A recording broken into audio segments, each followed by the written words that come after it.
ये आरती की माँ सगा मन आ जावैया है आरती देखे बर ये तू कर फोन घलो आगे। हेलो। हाँ बाबूजी प्रणाम।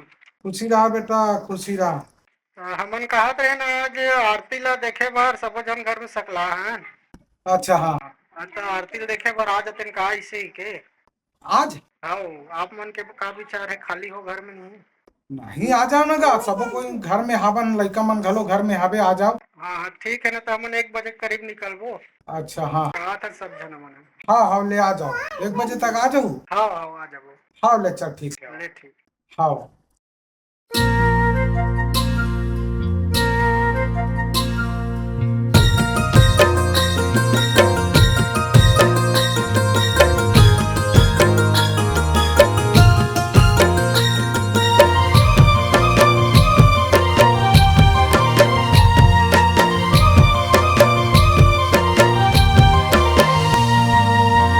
दिल में समाए गोरी रे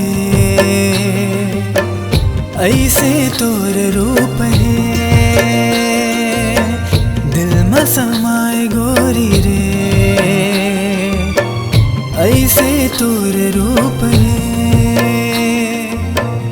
आँखी के काजल माथ के बिंदिया देख के उड़ जाते मोरे निंदिया।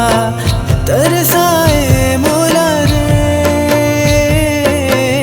ऐसे तोर रूप है। दिल में समाए मैं हरे मोहन खवाए मोला रे।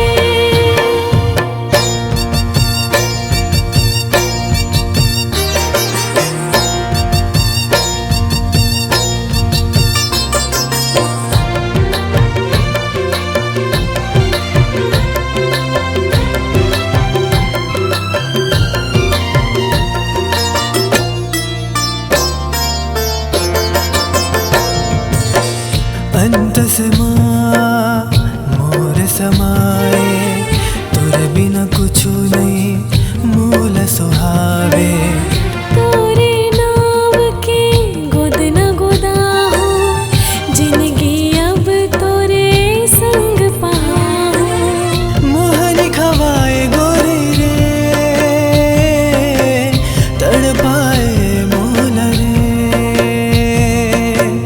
ऐसे तोर रूप है। दिल में समाए मैं हरे का मोहन खवाए मोला रे। दिल में समाए गोरी रे ऐसे तोर रूप है।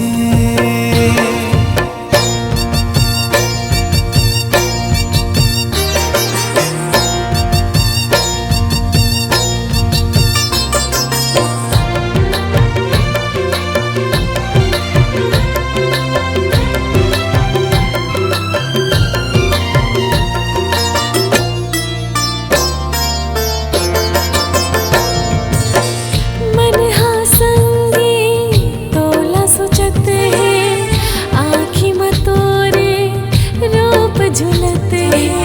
धड़कन माँ तोरे बिरत बसे है तोर सुरता माँ जिंदगी कटत है। जिंदगी मोर रे माया के डोरी रे जिंदगी मोर रे माया के डोरी रे तोर नाव करे हो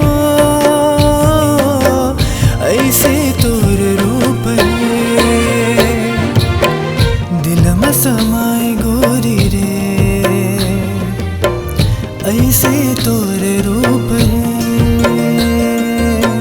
दिल में समाए मैं हरे मोहन खवाए मोला रे। आँखी के काजल माथ की बिंदिया देख के उड़ जाते मोर निंदिया। तरसा